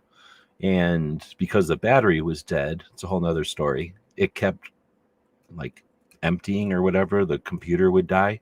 So every time I jumped the battery or got the battery going, the computer would start thinking, and then I would let the battery die and it would die. So every time I took it to emissions, it would say, we can't test because it doesn't have any code, like it hasn't been running long enough. And because the battery was dead, I kept taking it to emissions and like wasting a tank of gas, driving it around. Anyway, it's a long story. So I've been driving the thing around, and the dog is exhausted. So he's sitting here exhausted right next to me. He's like if you took a bunch of socks and you filled them up with like sand or something, or not sand. What would you make it? Like, I don't know. But if you took a bunch of socks and filled them with sand, and then you picked up that sock full of sand, that's what it would be like picking him up right now. He exists, but he's like a big sack of wet muscle with bone inside. He doesn't have any, like, he's just asleep. Let's see, Woods, it's time to start reloading.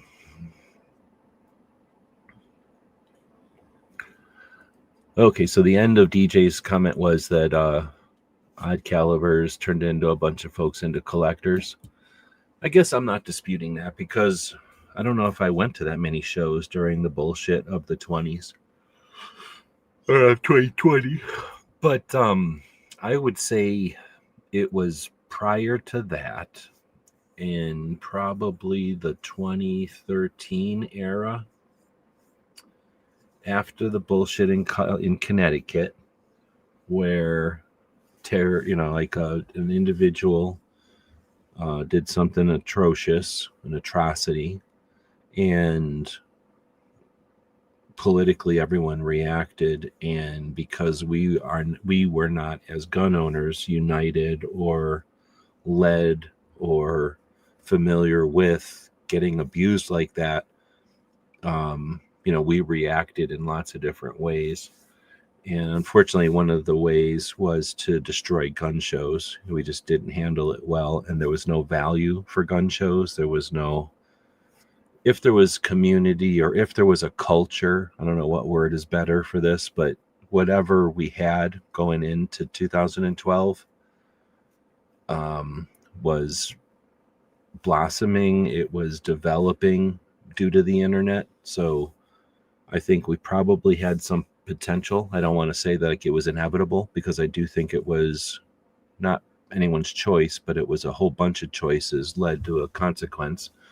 And amongst the other consequences of the culture, or the gun culture, or the firearms community, however you want to look at it, or both, we lost gun shows. And one of the reasons we lost gun shows was the fear and the fear mongering, the concern, and the profit driven creation of scarcity, and not scarcity, but being scared. I don't know what the word is for that. Created by the first wave of the exploiters. There was some existing exploiters, but they weren't familiar with what was about to happen on the internet in 2012 and 13.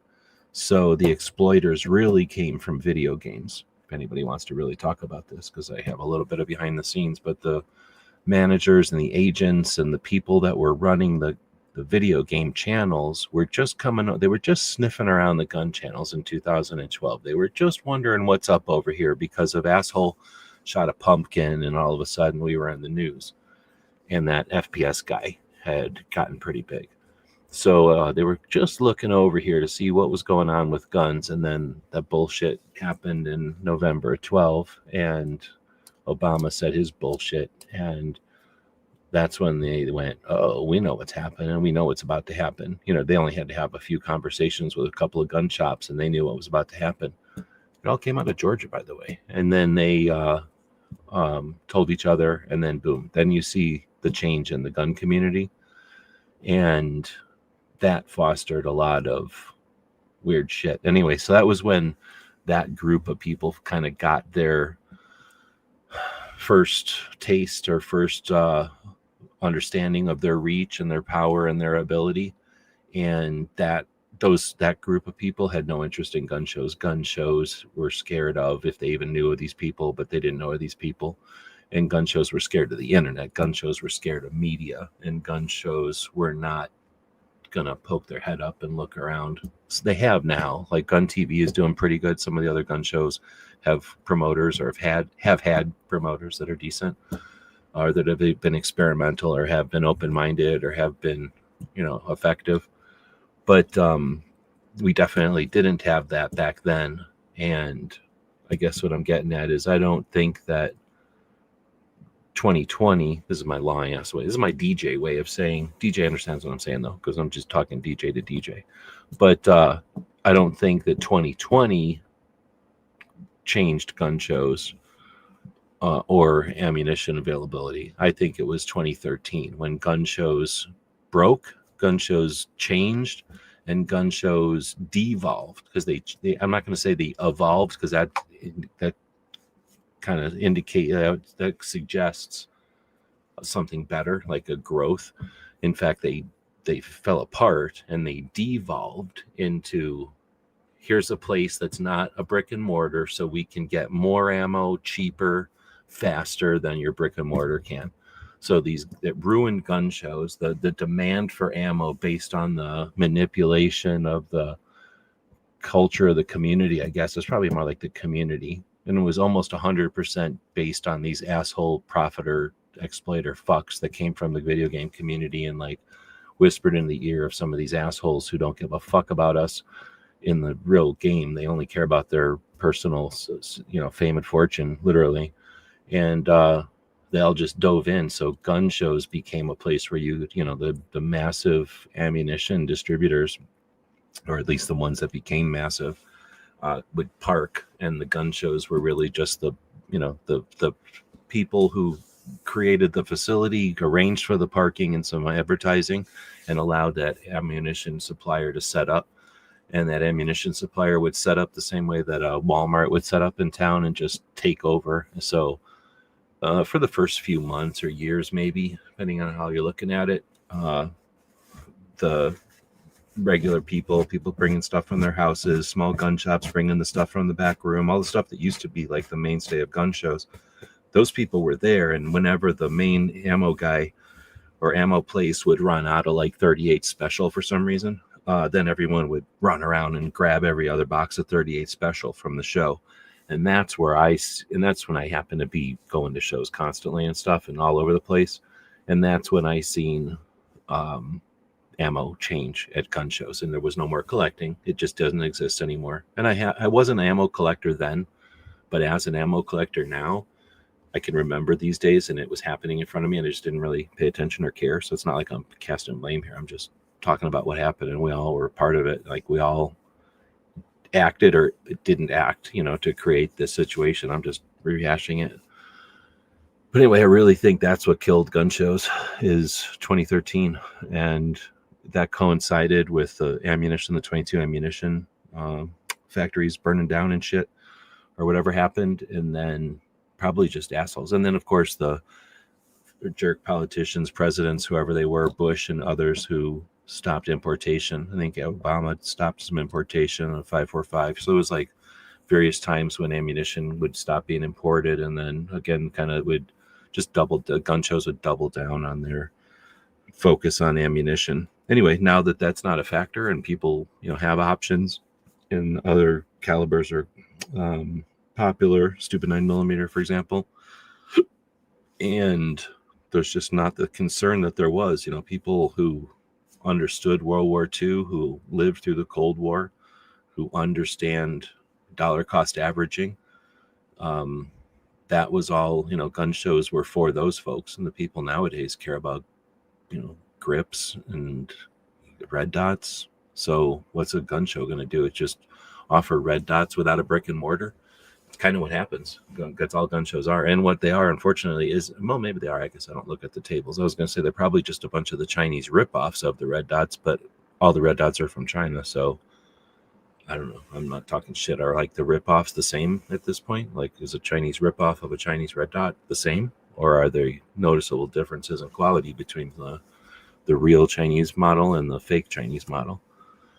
Anyway, I'm not disagreeing with you that it certainly changed in 20, but I think it was more like 13 when they started to really decline.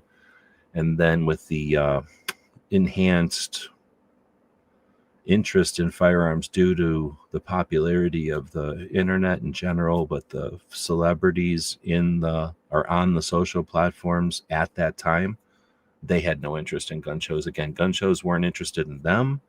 They weren't interested in gun shows. They definitely, the celebrities were never interested in furthering the community or the culture at all, at all. They are only interested in their own pockets. So, that's why I have nothing good to say about them, because it would have been a different outcome if they would have kind of all grabbed a gun show and hung out at it and, use that as their, it would have been a different world if all of these big shot dicks, because they're all assholes. Like if they would have all gone to a gun show and hung out with people, being held to task and being real. You know what I mean? Like that would have been awesome. We would have had people that instead of being fake losers would have been like representing the regions that they're from, because all the people at the gun shows would be like on their team or something. It would have been really cool.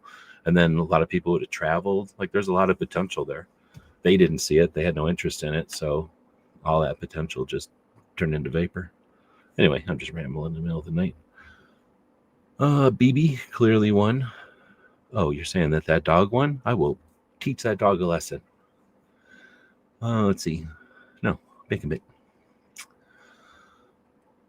There's Ozzy out there saying hello. Scared of the infiltration of Chinese spy dogs, so I'm buying labs.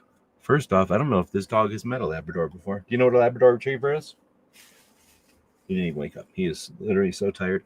Oh, I didn't finish that story. So I took him up on the mountain yesterday, and the reason I took him up on the mountain is I needed to drive that 4x4 around because I needed to be able to pass emissions, and it needed time on the clock, or like it needed engine, on. It needed to be driving to be able to record its engine parameters or whatever. So I figured I'm going to go up the mountain. And I got up there, 4-wheel drived around a little bit, took some pictures. The dog peed on everything up there, and then came down. Did I go somewhere else? I might have gone somewhere else. I think I went over and grabbed something from a friend's house. I was looking for excuses to drive the thing around. Like I think I mentioned, I put a new battery in it to avoid it losing battery all the time. So anyway, I thought, I was trying to accrue hours on the thing so I could take it in and pass emissions. So anyway, a friend of mine's like hadn't seen it yet, so I was like, I'm going to drive over to my friend's house in the middle of the night. So I drove over like 40 minutes away to a friend's house, and the dog spent all evening peeing on everything at that guy's house.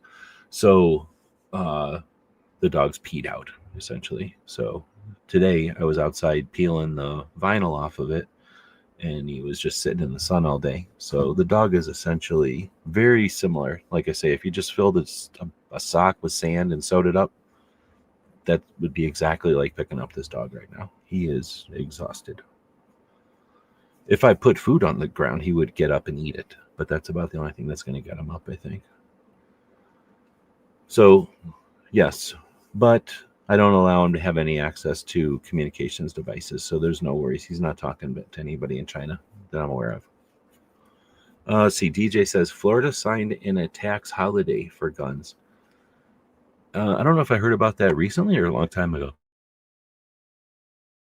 All right, if there's a yawn counter, I think I'm on yawn number 3. At some place I'll have to end this because I should have done some work today, but it's already 7 minutes to midnight, so I'm not getting that work done. But at some point I'll go to bed so I can do that work tomorrow. New Mexico dodged a bullet. Yeah, they did. And I don't think anybody else is appreciating that. Like, it wasn't like, oh, we did some excellent work on our end. Or like all gun owners got together and really pressured New Mexico.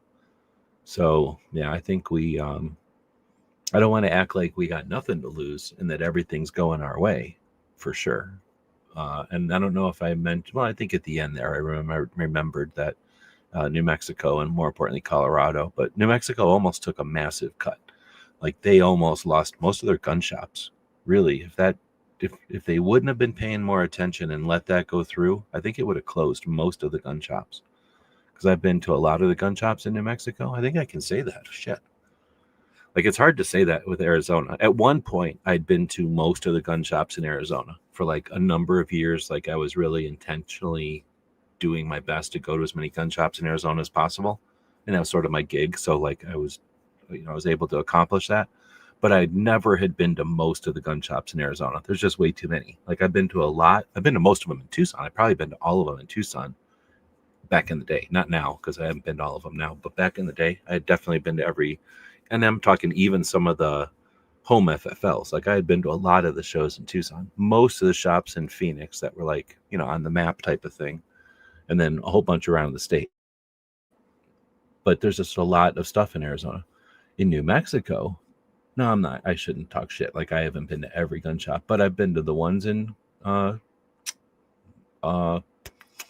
can't I think of Roswell, which is important, right? I've been to the Roswell ones. Those are interesting. It's a whole show we could talk about. Bob has been to the Roswell ones also. And then me and Bob toured the Albuquerque ones. I think we've seen 19 of them in one day, thanks to BMC Tactical. And then Alamogordo, yep, and Las Cruces, yep, and a couple other cities out there. Of course, Las Vegas, New Mexico, where Red Dawn was filmed. And then there's some other, what's it called? What's the name of their state capital? It isn't Santa Fe. No, it is Santa Fe. So even in Santa Fe. So I've seen most of the gun shops in New Mexico. And that Bill would have killed all of them. Literally all of them. There's probably like a couple of giant chains that might have stick around. And definitely like, the giant chains could have probably dealt with the fees if they would have felt like it. But it would have been a lot of fees, a lot of stuff to pay for if that would have passed. Ozzy is saying Illinois sucks as usual. I keep having to mute to yawn, so that's like the yawn number 7 or something now. I'm going to end up falling asleep here fast. So soon I'll be like just wandering in a conversation here, and then I'll be big gaps in the conversation, and then I'll be snoring, and then I'll wake up and turn it off. It's also bugging me that like the bottom of my lip feels like I bit my lip, but I do not remember biting my lip like right in the middle. So I think I have some disease or something on my lip. What was I pushing my lip against that would have a disease on it?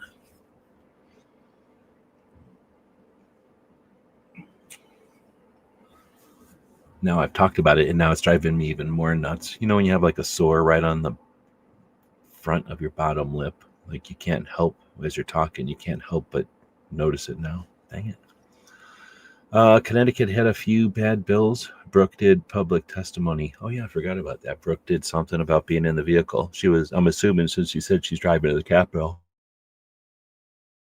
that she was doing something. I guess I didn't pay attention to find out if it was obligatory, like they were doing something so she had to go, or if it was like a scheduled, we were going to voice our opinion, in March or something.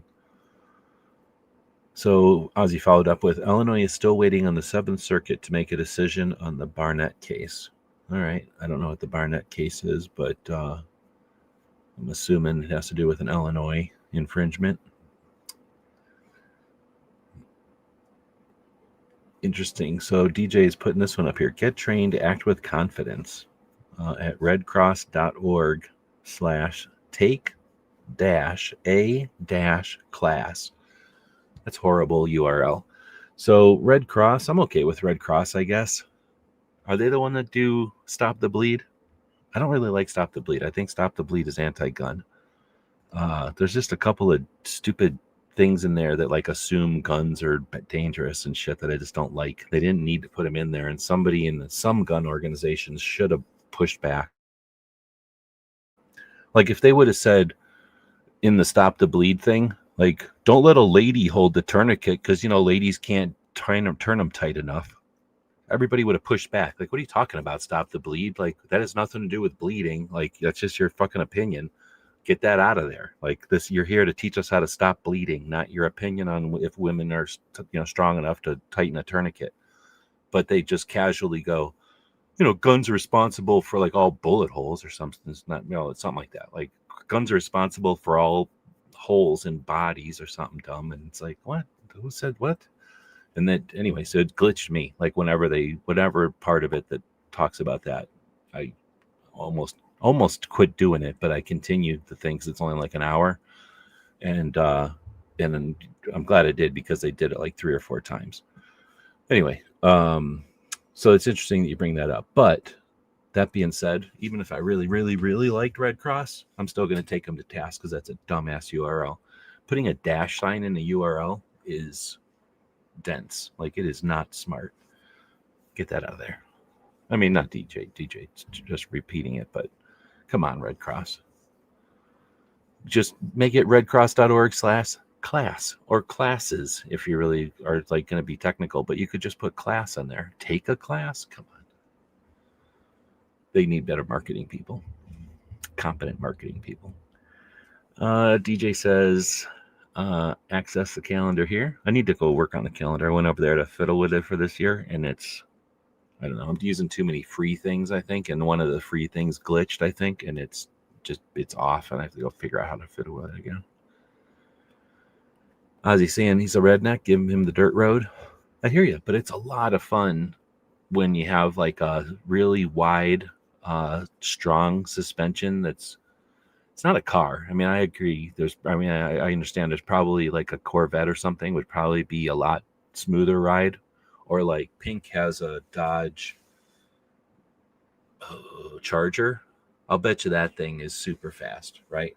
But compared to the 4x4, the PPV is it's like driving a race car. So I hear you. And the thing is, because it's lowered, it's almost useless off-road because it's like a car. Like, even though it's a truck, I guess a Tahoe is a truck, right? It's might as well be a car because it's like you hit everything when you drive on just little dirts and stuff. It doesn't hurt it. It's probably got an undercarriage or whatever, but still, it's just not very high, very much clearance. DJ's doing it's got a Cop motor, 440 cubic inch plant. It's got Cop tires, Cop suspension, Cop shocks. It's a model made before catalytic converters, so it'll run on regular gas. That was a pretty good line. And isn't that when he wings the cigarette lighter out the window?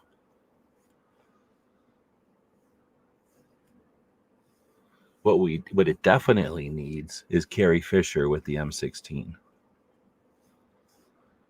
That's where Ozzy was saying Bob comments on his holster pictures now and then. That's good to hear. For people that don't know, Bob is the Canadian who came down in 2016 and started the Daily Gun Show podcast. Well, I think we called it something else. I think it was the I Hate Guns podcast. When I first had a podcast, I called it I Hate Guns because I have IHateGuns.com, and I figured back in the day, why not buy that so that some asshole can't buy it? And since I owned it, I figured, what am I going to do with it? So I decided to make a podcast called I Hate Guns. And then that way somebody might see it and go, oh, I hate guns also. I'm going to watch that podcast. And then, suckers, it's about guns. But turns out when you call a podcast I Hate Guns, nobody who likes guns watches it. So, hold on. I have a machine for this now.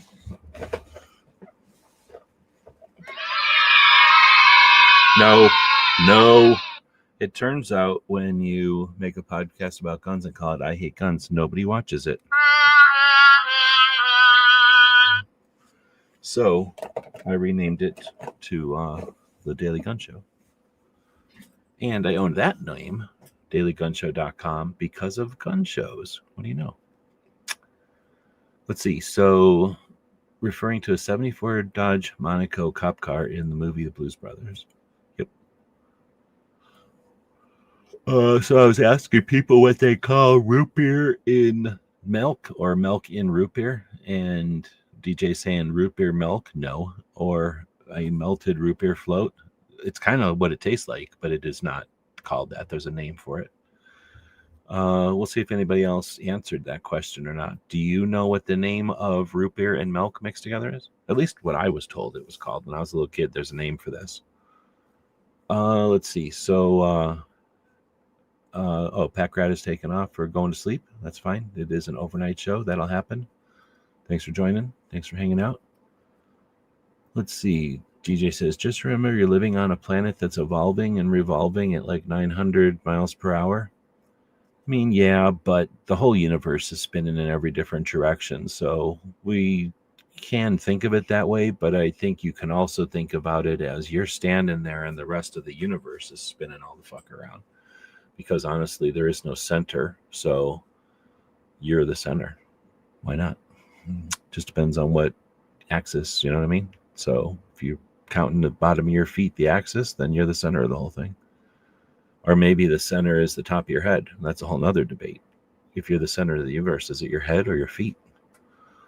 Anyway, so that's it. Nobody's saying anything. So I guess that means nobody is typing anymore. Everybody's probably doing weird things at night like this and is not typing. So I'm going to type into the robots or the internet, I guess, and I'll say, what is root beer and milk called? And the internet says Root beer and milk combined is often referred to as root beer milk. It can also be enjoyed as a variation of root beer float when ice cream is added. Well, that's wrong. So I never heard of anybody calling it root beer milk. That sounds dumb as shit. All right, so I'll type it in this way.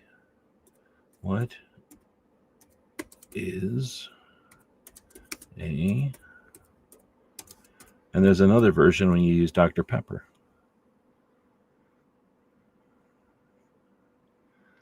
Okay, drink, idiot, stupid thing. These robots are stupid.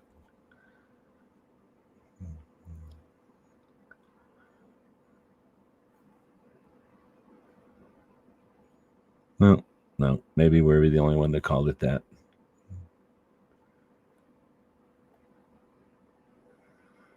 Oh, well, nobody will know because I'm not going to say it now. So when I was a kid, root beer and milk was called the thing. So it's basically like a root beer float. You just don't put milk in it. Or, I mean, you don't put ice cream in it. One, I don't have ice cream. And two, I don't want all that. I just wanted to have root beer a little bit differently. And it makes it a little creamier, I guess. You know, it makes it, well, there's milk in there, right? So it makes it like a melted root beer float, basically. A little easier to drink, a little less heavy, I guess. But still more than just drinking some root beer. Anyway, so at that point, we'll wrap it up. Nobody's saying anything except DJ, so I'm guessing everybody else has fallen asleep. The poll results have ended, and it looks like the four-wheel drive is winning. Has won, I guess I should say. So thanks for everybody for voting in the poll. And if you're haven't bought anything, I feel sorry for you, because here's the thing. You should be scared. Things are happening in the news right now as we speak. They're being reported on, and that should create a level of stress and trauma and apprehension and anxiety that can only be resolved by buying things. So go out there, find the links to the best things to buy not just once or twice, but repetitively and often, like over and over again. Just keep buying, and what'll happen is that'll soothe the anxiety and the tension. Everything will get better. And then you can go watch some news on your new electronic devices, or scroll down and doom scroll, or whatever the kids are calling it now. And then you get all excited because there's more news happening. And then the talking heads will get you to be scared of what happened in the news. And then you get to buy more stuff. It's amazing. So we've got the cycle down. You're going to master it. All right, nobody saying anything, so we're out of here. That's what happens when nobody says nothing. These live shows are better when you say stuff. Otherwise, it's just called a rant or some kind of, it's basically a rant. So it's technically not a rant because there was a poll. So no one can suggest that legally this was a rant. There was a poll. There was interaction. So it was definitely a live show. But it would be a better live show if more people participated. So it's not like it's your fault for not making it a better live show. But unless you're DJ or Pack Rat or Ozzy or Woods or Saint or Ron Wayne, or is there anybody else? That could be everybody. Or it was everybody, I think. We're going to say Mr. Knives.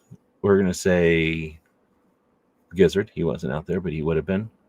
We're going to say a couple other people that are regulars. If you're not one of them folks, then maybe it is your fault. Maybe everything bad that happens is your fault. Maybe you should be scared. Maybe you should buy some stuff. And maybe that'll make it all better. All right, well, we're ending it. We're going to put a very special ending to this one. I found one earlier that we're going to use. Oh, no, I think I already played it. But we're going to play it again. Have a great night.